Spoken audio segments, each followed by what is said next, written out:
this picture. You can see that I've already prepared the canvas, and this is a vague suggestion of that. For instance, here is a cast shadow emulating that cast shadow, but it looks as though it's not from a rigid thing. It may be from a interestingly designed bouquet. Down here, see the shadow? That's the same as the shadow on the ball, and that's going to be the under part of the vase. Notice how the background is darker here and lighter here, making it look as though the light is coming and hitting it this way. I'm going to be working out of my head today to prove to you that a way of thinking can help you paint realistically. I don't have to see the subject. In fact, I don't only just look at the subject. I apply what I know to what I see. And what I know about are these 5 tone values. It also helps to establish a strong composition. Now with, again, black and turpentine, right where the highlight is on that ball, I'm going to make this my most important flower. Then I think I'll put a flower up here, and you can see I've got a suggestion of a flower here. This is the most important flower. That's the one that's going to come out, closest out to the space element that I'm working with. Not the flat canvas, the space element that the canvas is supporting. And then I'll put a flower here. Let me just go on and put lots of flowers in. And I think I'll make this a rather simple colored composition, all in the yellow family. This is going to be a brass vase. Yes. Preparing a canvas, meaning toning the canvas before you start, makes the painting process a little easier. No one really cares how much you suffer, so try to do it as easily as possible.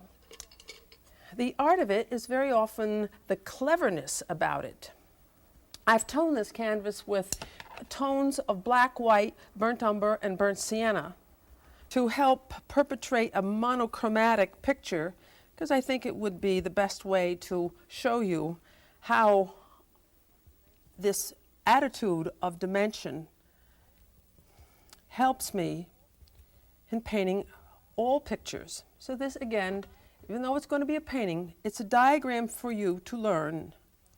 If you know how I think, you'll be able to paint the way I do. And so let me start out with a application of cadmium yellow, raw sienna, and white to begin that flower, and I'll have one up here. And if you refer to that yellow ball, all these flowers are in the body tone area.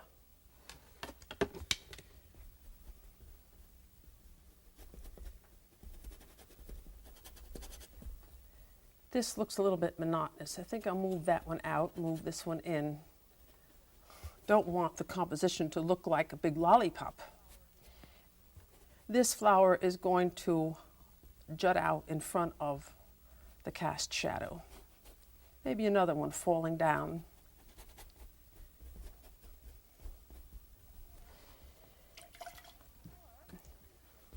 Before I continue on the flowers, let me show you how thinking in terms of the 5 tone values in relation to how the light strikes, it will help me paint the brass.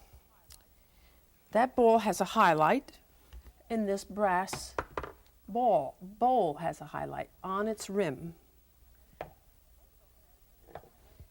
Also has a highlight on its base. Just as that ball gets darker on its underplane, so will the brass tray. or brass bowl. So I've darkened my brass color by adding burnt umber into the yellow, darkens it. But let me spread some of the yellow down into this, just as we see it there.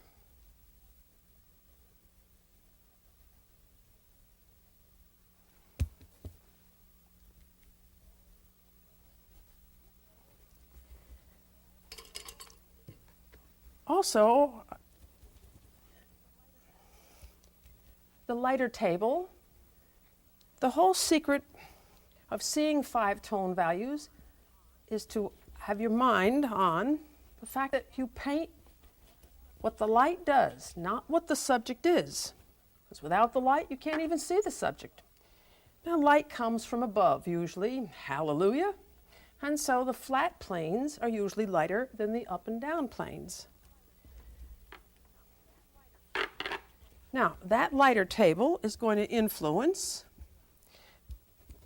the brass tray with some reflections, because brass is a highly reflective texture.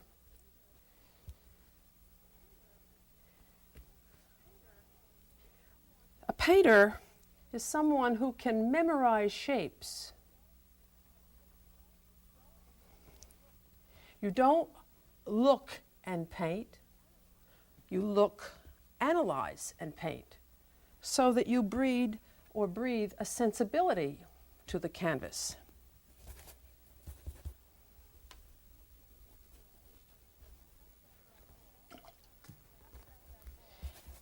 Just as that ball is causing a cast shadow, let me get another brush, one that has a little smaller, be more in control of it. Use my maul stick to rest my hand to make be in more control of this cast shadow from the base of the brass container, and then the variety of shape that the cast shadow would take, because they're coming now not from a ball but from the beautiful flower arrangement.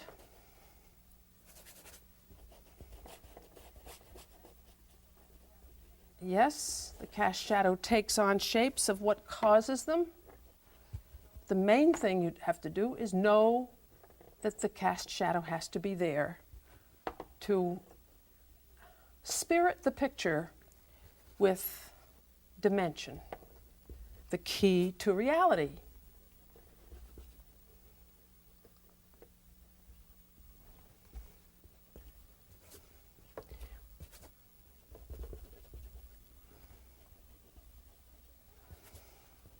It's a good idea to try sometime to just work out of your head. Because sometimes we're enslaved by the subject. And I think I've told you before about that wonderful thing that Whistler said when he walked up to one of his students' paintings. And she said, "But Mr. Whistler, I'm only painting what I see." He says, "You should see what you're painting. Because after all, the subjects either wither and die, or you eat them, they're still lifes, or your models age, but your picture lives on.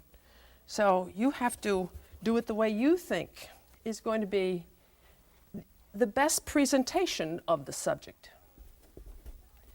So before I step back to see what's happened to this canvas, let me include some greenery.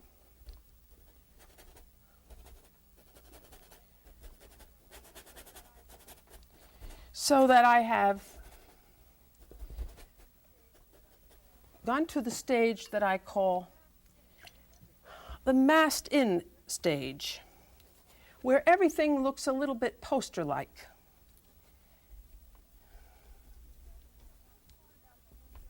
The hard part about painting very often is that we reach out for the finished effect too soon. When you see a lovely painting, when you look at a painting such as this, you might be charmed by the lightness on this flower. You're charmed by the lightness over here. All the things that charm you are the last things I did. So the charming things are the first things you look at are the last things the painter does. Sounds a little backwards. Save all the goodies for later.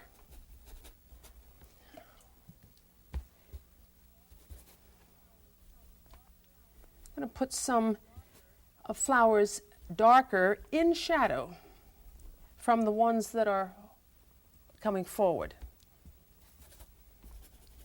And let me patch the background. See how sympathetic the tone canvas is to the background tone, background color. I'm a great believer in 2 coats are better than 1. So I often adjust the white canvas with a tone according to what I'm going to set down. I worked at an art store once, and I could not sell a canvas that had marks on it. I said, I want one that's perfectly clean. I says, well, really, I don't know why. You're going to mess it up anyway. I didn't keep that job very long.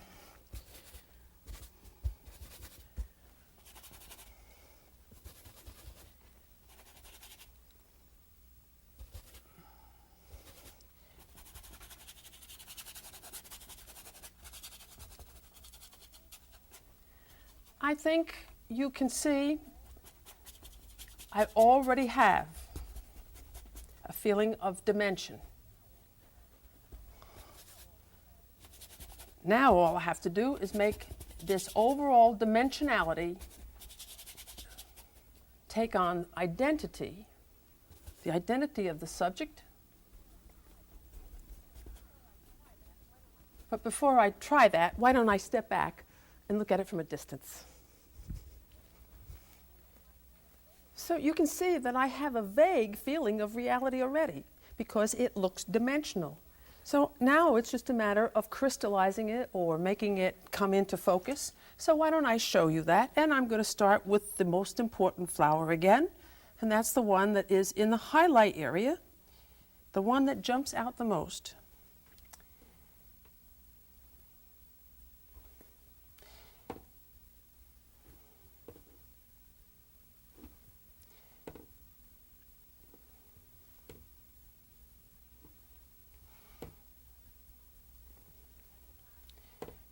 So to a mast tone, I can add some lighter light to make it be more a recognizable thing. Again, always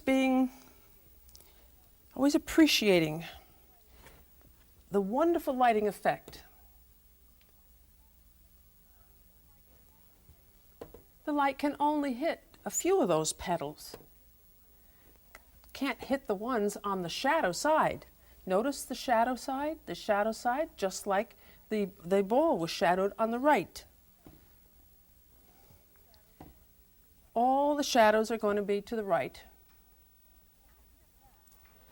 When I step back, I noticed that I didn't really have a forceful enough cast shadow. Cast shadows are such a wonderful asset to the composition and to dimension. Maybe this could be the shadow from that flower and more of a shadow here.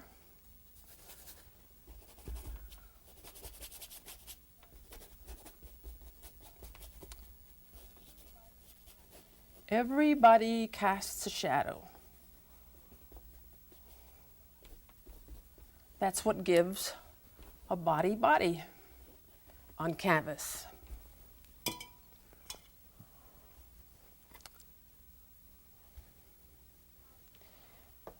Now this flower, rather important one.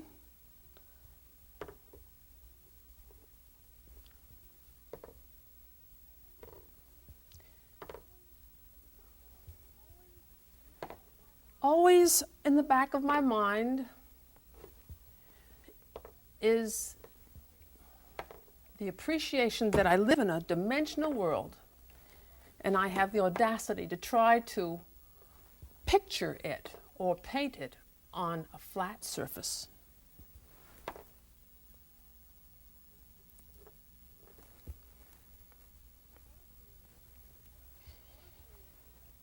In order to effect that on a canvas,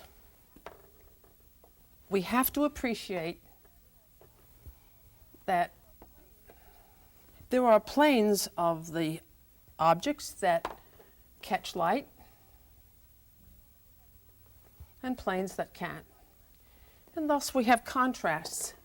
And the prettier we make the shapes of these contrasts, the more artistic our picture is. So not only do I look for the light and dark, I look for pretty shapes of light and dark.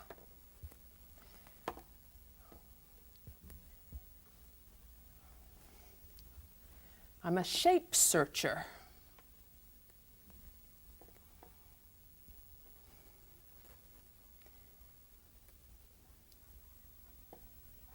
But constantly in the back of my mind is the fact that this is trying to do this. It just happens to be a bowl of marguerites.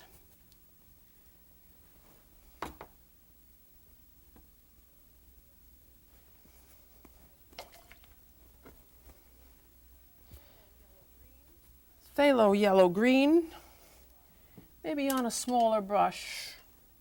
Where's one? Here's one. In painting flowers, while I'm talking about dimensionality, I can't resist telling you this important factor of painting flowers, in that this little stem should always come perpendicular from the button with one little shape and then bring it in. Not one stroke, 2 strokes looks a little bit more graceful.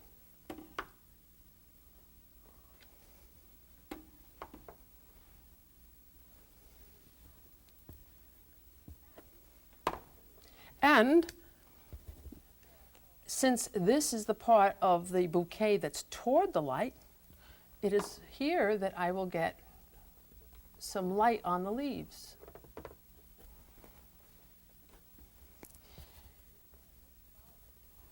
But this flower might stop the light from hitting the greenery back in here. And right now I've imposed the strongest contrast right here in the focal area.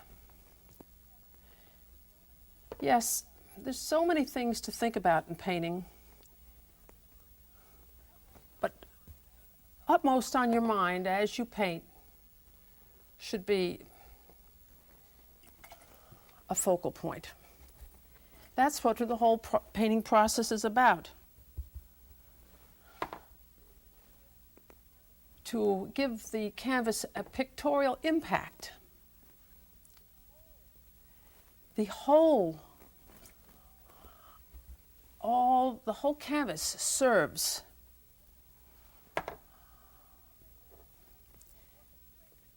It's an orchestration of all the elements.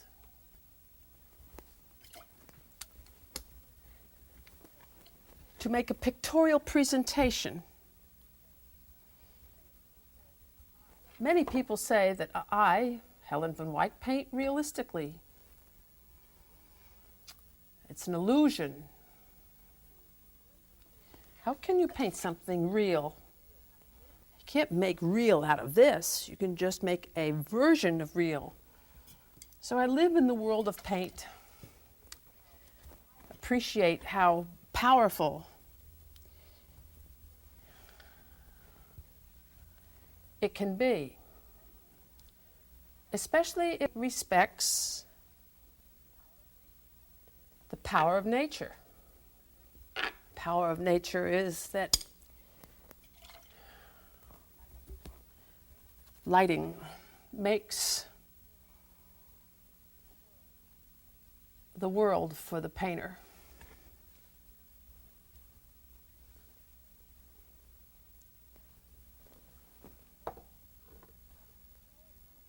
I'm absolutely indulging and swimming in white and the bright yellows, zinc yellow and cadmium yellow light, cadmium yellow medium.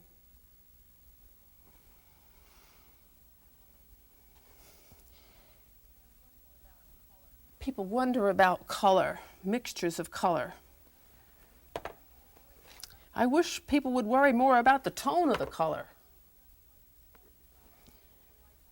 Where you see the light strike a flower, make sure you include white in the mixture, because white is the physical substitute for the effect of light. Well, what about the shadows? Use darkened white, grayed white. But I have a whole lesson, a whole program devoted to color mixing. This lesson was mostly tried very hard to focus your attention on how important dimension is.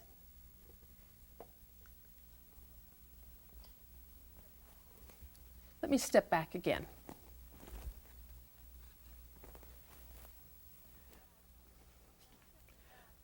Upon stepping back, I've noticed a few things that I'd like to correct. For instance, I think this looks a little contrived. I'd like to maybe put some more leaves out over that edge. In doing so, I've wondered whether I am sacrificing the anatomy of the vase. But stepping back is the best way for you to see how the picture really looks. Up here, it just looks like paint. And you're apt to, well, not accept its appearance, but from a distance, it starts to give that feeling of the illusion of reality. I have a little brass bowl. It was my grandmother's, and it has a handle. And knowing about how light strikes things, I think I can try to put this handle in realistically or dimensionally without seeing it. And that is that the thickness of its rim will catch a lot of light.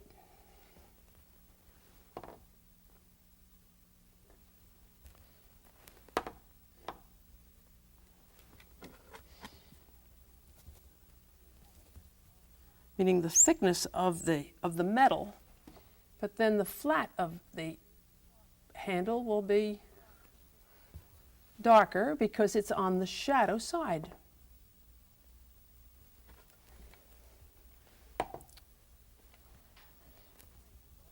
And this plane is also away from the light. So if you have a knowledge and a philosophy that you're painting something round, and you know about how the light hits something round, you can add the sensibility to any subject matter.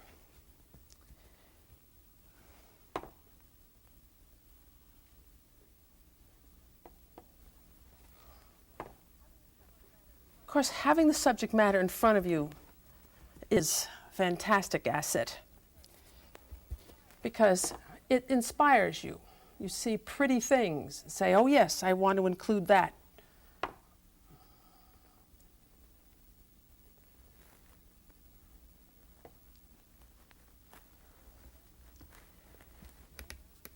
So think round, paint dimensional and realistically.